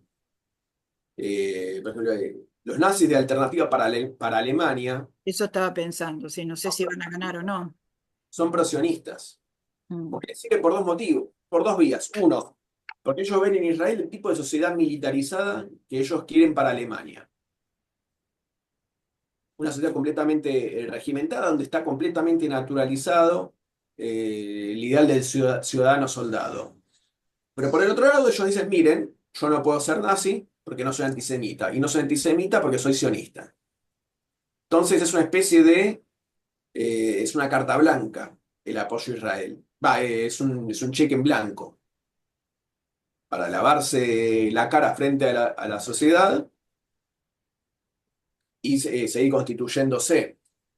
Entonces sí, a ver, al fin y al cabo, todo está conectado y una derrota de la derecha fascistizante en el resto del mundo va a fortalecer también las tendencias en este sentido también adentro de Israel. Eh, yo no sé, no quiero especular acerca de tiempos y en qué medida esto es posible, pero yo creo que esa es la única vía. Porque, a ver, para mí cuando se debate, bueno, si los palestinos tienen derecho a la vía armada, la resistencia, bla, bla, bla, para mí, a ver, es una discusión, es fútil. No somos abogados, no somos la Corte Internacional de la nada. La resistencia existe, eso es el impulso natural del humano frente a la muerte, frente a la opresión, es tan natural como respirar. La cuestión es qué estrategia se sigue. La estrategia que siguió el islamismo con los palestinos fue una estrategia suicida. Porque la idea era, bueno, radicalizamos la lucha armada con Israel, quemamos todos los puentes, evidente, bueno, en algún momento, por acción de algún ser divino, mágicamente los judíos se van a ir de acá. Y esa es toda la estrategia que tuvieron.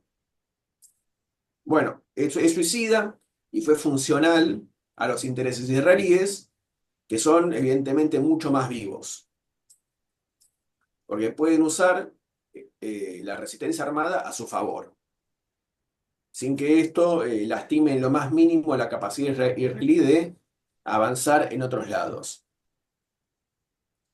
¿Qué sé yo? Como última novedad, antes de pasar al tema ucraniano.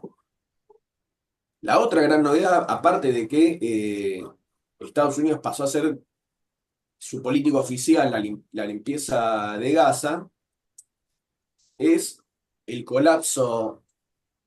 Segundo que tengo que buscar otra ventanita. Acá. ¿Se está viendo el mapa ahora acá en azul? Sí, Bueno, sí. la otra gran novedad fue el colapso del régimen de Bashar el-Assad en Siria en estos últimos meses, que fue un colapso repentino, sorprendente por la vertiginosidad. Ahora Siria está en proceso de convertirse en colonia de Turquía, en un estado vasallo de Turquía. El que fue colocado como autodenominado presidente de Siria es un ex Al-Qaeda que tenía una recompensa de parte de Estados Unidos para su captura o su muerte por $10 millones. Recompensa que Estados Unidos ya le retiró. Ya al islamista, al islamismo sirio, lo blanquearon completamente. Porque ahora yo veo lo que hace el nuevo gobierno sirio y me recuerda mucho los políticos que por ahí llegan al gobierno y empiezan a hacer todo lo contrario de lo que venían diciendo que iban a hacer. Los típicos oportunistas que se amoldan a toda situación. Entonces es un islamismo potable para Occidente. Lo primero que hizo Israel a los pocos días del colapso del gobierno sirio fue iniciar una campaña de bombardeo aéreo que destruyeron toda la infraestructura militar de Siria.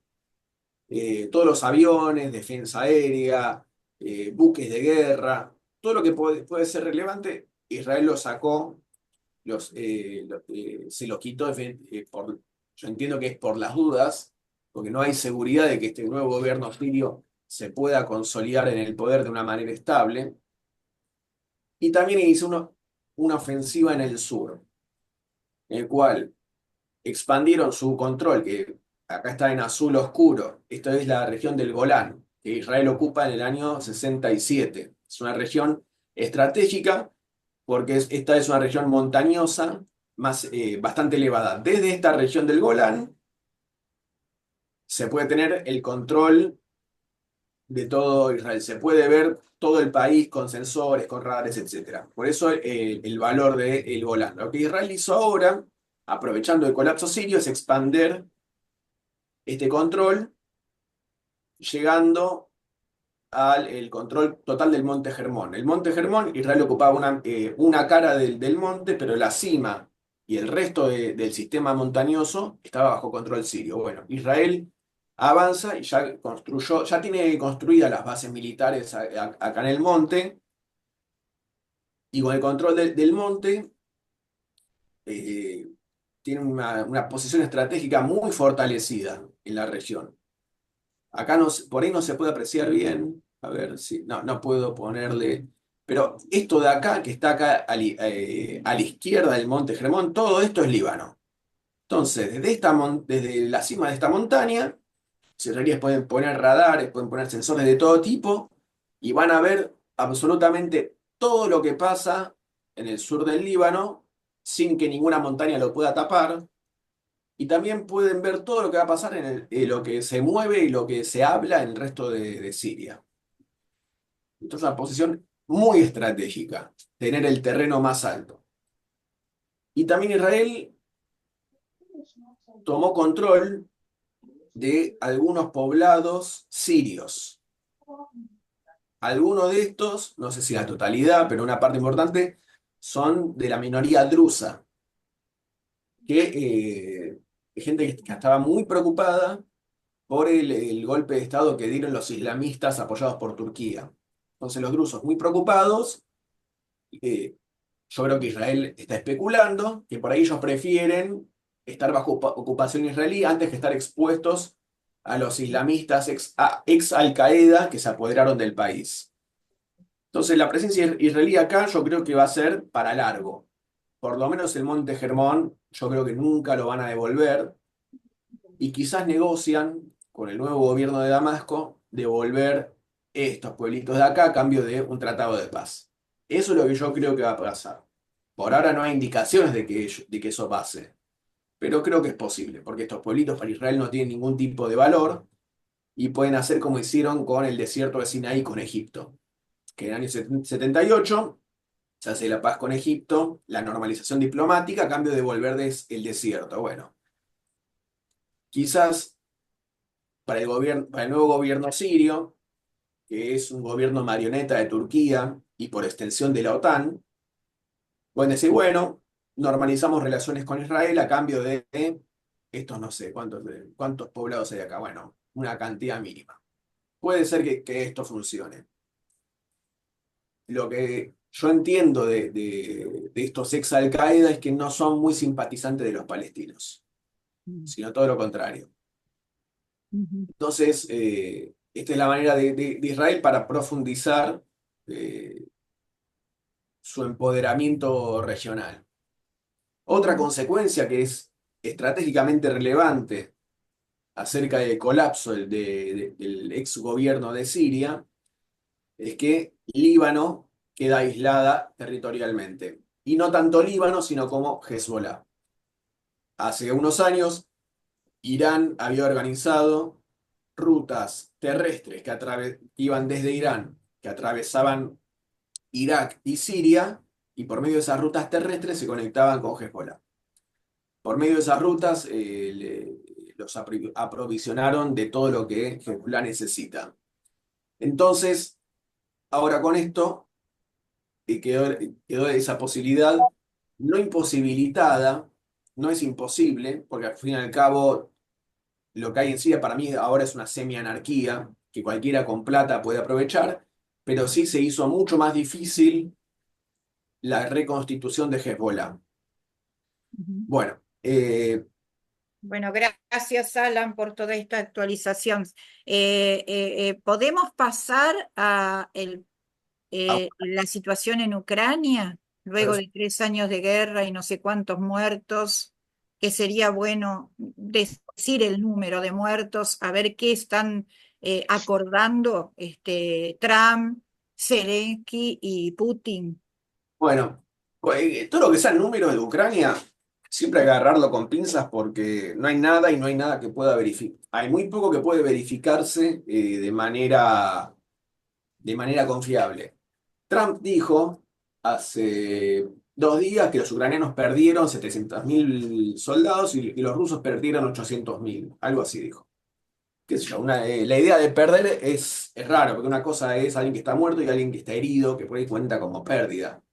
No sé, son números que se tiran al aire y hay que ver qué es lo que pasa. ¿Por qué Trump tira esas cifras? Porque abona la teoría de que el conflicto. A mí a ver, es un reconocimiento de algo que es objetivo. Y lo que es objetivo es que Ucrania no puede ganar militarmente. Ujú. Y es algo que yo sostuve desde la primera vez que me entrevistaron acá, me parece. Es imposible una victoria militar de Ucrania. Y Trump, de una manera muy pragmática, dice, bueno, si no pueden ganar, tienen que negociar y punto. Nosotros no vamos a seguir tirando plata en algo que no tiene perspectiva. Entonces, con una forma muy poco diplomática, ahora Trump empezó a sentar las bases para abandonar a Ucrania a su suerte. ¿Cómo? Yo creo que es eso más que otra cosa por lo siguiente. Empezó a hacer demandas a Ucrania, que yo creo que son las típicas demandas que uno hace cuando quiere que que la otra parte rechace un acuerdo. Una demanda, Trump dice, bueno, queremos que nos devuelvan nuestra plata, metimos 300.000 millones de dólares en Ucrania, que la queremos de vuelta, como sabemos que Ucrania nunca lo va a poder pagar, en vez de eso vamos a tomar la mitad de los recursos naturales del país. Yo creo que eso es claro que es inaceptable para cualquier gobierno. Entregar la mitad de los recursos, no los recursos naturales en sí, sino la mitad de los ingresos generados por la explotación de recursos naturales. Esa es la manera más apropiada de decirlo. Y que las empresas estadounidenses tengan prioridad para la explotación de los recursos, o sea, una colonización completa. Empresas norteamericanas ya se adueñaron de gran parte del suelo arable, del suelo valioso desde el punto de vista agrícola, y ahora se le demanda a los ucranianos que entreguen también los recursos. Sobre todo tierras raras, litio, cuestiones que son importantes para la industria, por ejemplo, de los autos eléctricos. Bueno, yo creo que en realidad esto está hecho para que Ucrania lo rechace y aparentemente eso ha pasado. Por más que la idea de entregar recursos naturales a cambio de asistencia militar es una idea es una idea que dijo Zelensky hace pocos meses con Biden. Pues él decía, bueno, vamos a entregar recursos naturales, entregamos el país a cambio de tanques, pero ahora la forma de Trump es, bueno, perfecto, si estás dispuesto a entregar tus recursos naturales, entregalos, pero yo los voy a tomar como garantía por el pago de tu deuda. Porque al fin y al cabo, ¿qué es lo que quiere hacer Trump? Trump se quiere lavar las manos de esto.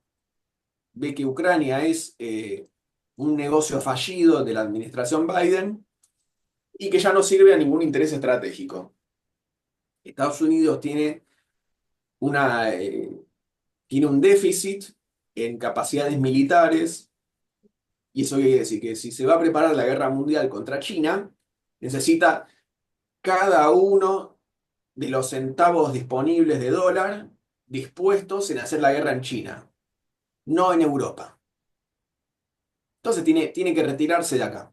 De hecho, no la preparé, pero hay una nota muy interesante que salió hace 2 días máximo, en el cual Peter Hegseth, que es el vicepresidente de Trump, está planteando un recorte en el presupuesto militar.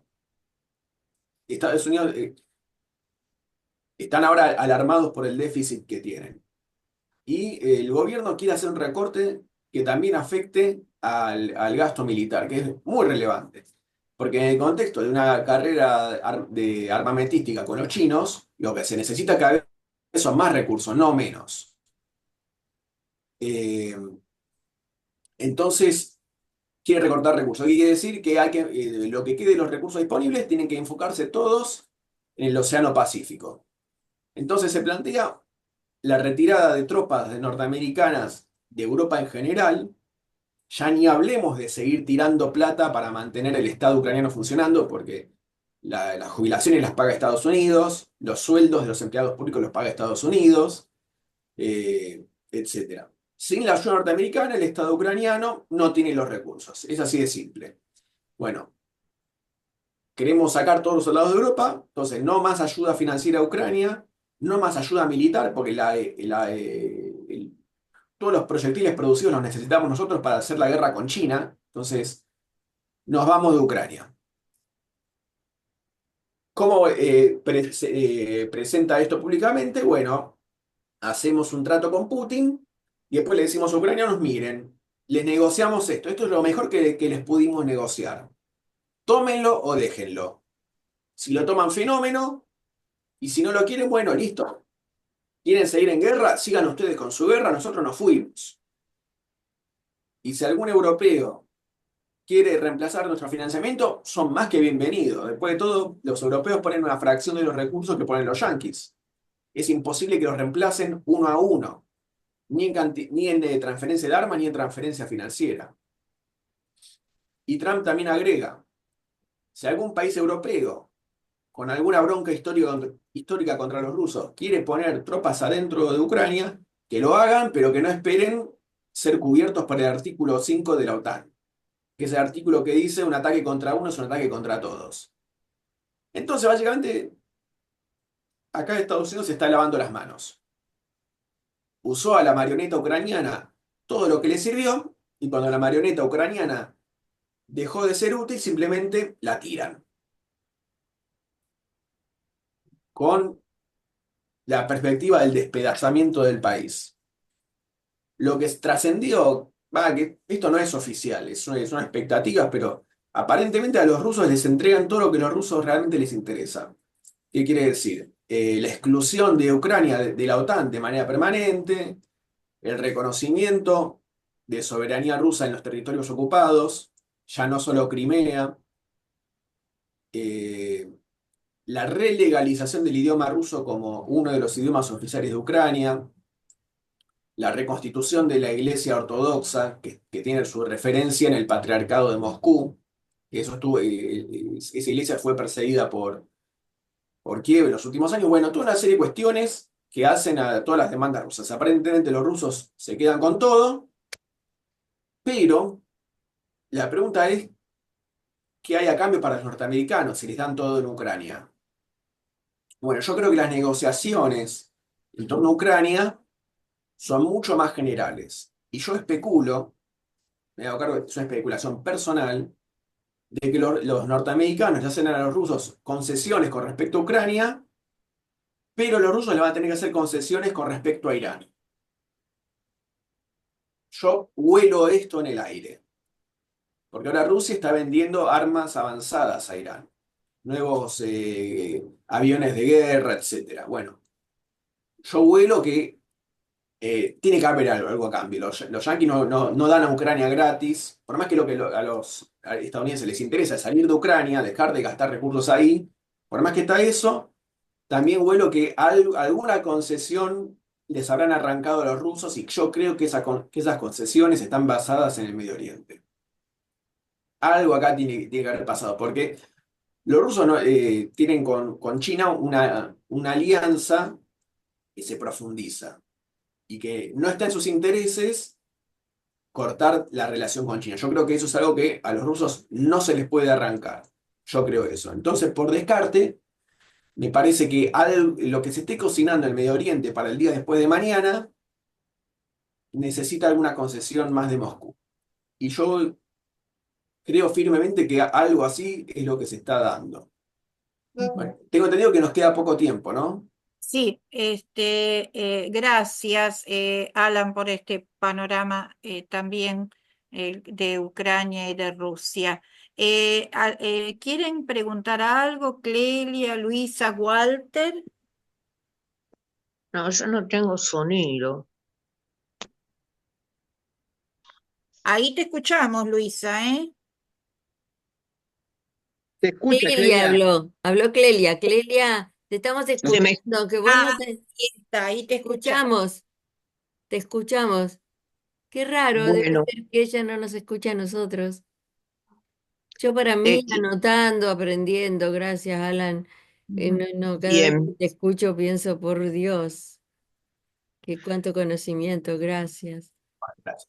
Yo Clelia, quiero insistir sobre un punto que por ahí es utópico, pero tenemos una pequeña muestra de que se puede. Todos deben conocer y recordar la orquesta promovida por un argentino, Barenboim. Barenboim tiene una orquesta juvenil muy buena, integrada por palestinos e israelíes, que conviven perfectamente y crean cosas hermosas, o recrean, porque interpretan. Así que se puede, se puede. Eso quería mencionar nada más y agradecerte, Alan, todo lo que nos has dejado. Gracias. Gracias. Gracias a ustedes. Walter. Bueno, Alan, yo repito lo que dijeron mis compañeros. Una muy buena exposición, muy detallada con respecto a lo que está pasando en la Franja de Gaza. Eh, Me quedó la sensación de que hay mucho más para decir en la guerra de Ucrania, pero bueno, el tiempo es tirano, como dicen, ¿viste? En las radios y en la televisión, así que seguramente te estamos invitando en algún otro momento, pero mientras te escuchaba, eh, hasta cierto punto a mí esto me sonaba a crónica de una muerte anunciada. Es decir, tarde o temprano, primero que era obvio que no había forma de que Ucrania ganara la guerra, ni siquiera con la ayuda de la OTAN, indirecta, ¿no? Salvo una intervención más directa de la OTAN, pero no había forma. El aparato militar ruso logró responder bien, puede ser que con sus contradicciones o con lo que vos quieras, pero este, los rusos tenían las armas, tenían las municiones, tenían absolutamente todo para lanzar ofensiva tras ofensiva. Que eso es la característica de la guerra moderna. No alcanza con tener un ejército, sino que tenés que tener una capacidad de reproducción. ¿Me entendés? Es decir, porque las balas, los cañones, todo eso es un desgaste que vos tenés una maquinaria y esa maquinaria respondió. Bien o mal, respondió.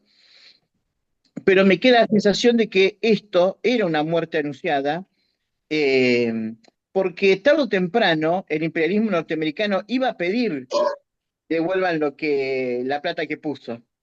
Es decir, bueno, ahora lo hace Trump, al estilo trumpista, descarado, pero si no hubiera sido Trump, hubiera sido Biden o Kamala Harris, pero el imperialismo siempre te pide devolverme la plata que yo te puse, porque esto gratis no es. Hasta el último ucraniano, decía Merkel, pero bueno, agregándole que encima tenían que devolver esa guita y seguramente iban a devolverla con la confiscación de sus recursos. Bueno, te quiero felicitar yo por la exposición, seguramente en algún momento te volveremos a invitar y quiero agradecer acá al equipo porque la verdad que fue un muy buen programa.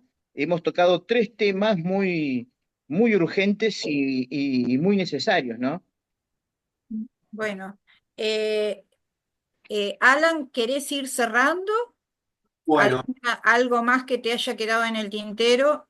Breve. eh, no, simplemente se me olvidó decir al principio, estos mapas que estuve mostrando fueron hechos por el usuario Zuriak, que es un usuario muy reconocido en las redes sociales y en Telegram, por ir mapeando y seguir el hilo de todas las guerras en curso. Se escribe Zuriak con Y, cualquiera que lo quiera buscar. Es un tipo muy confiable que tiene mucho reconocimiento. O sea, no dibuja cualquier cosa en los mapas, todo lo contrario. es muy, muy puntilloso y muy metódico. Así que, bueno, primero eso de otorgar los créditos por los mapas. Y después, bueno, como siempre, agradecer el espacio que me dan acá para discutir estas cuestiones, que para mí estas son las cuestiones que importan en el mundo. La realidad cotidiana que vivimos como ciudadanos, hablando de las estupideces cotidianas, como las hormigas en los parques, que no se enteran que los gigantes les caminan por arriba. Alan, después decinos para el programa la marca del micrófono. Se escucha muy bien, lo necesitamos, ¿eh? Sí, Ah, bueno, no es una camarita, no importa. Me la jugué e invertí en una cámara web que aparentemente tiene buen micrófono. Yo no puedo Bu- escucharlo. buena inversión, buena inversión. Sí, ahí me la jugué. Ahí el sueldo de CBC valió. sí. Ah, A mí Bueno, hace rato que me vienen diciendo que tengo que comprar el Pero se te escucha micrófono. perfecto, Lili. Claro, Se te ve, se te escucha muy pero bien. bueno. A todos, la verdad que también, a Clelia, a Walter. Así Bueno, que Alan, muy renovado, vino Alan Chocler a la rueda. Todo, todo, sí, sí, sí. bueno, Bueno, agradecemos al equipo, agradecemos a Iván Marín, agradecemos a Alan Chocler y a la Radio Conciencia Top New por cedernos el espacio. Y quiero anunciar que en el próximo programa vamos a tener a Andrés Cedrón, que ha hecho el documental Cuellos Blancos, en donde relata el caso Vicentín. ¿Mm? Bueno, será hasta un nuevo programa de La Rueda con más invitados especiales de lujo.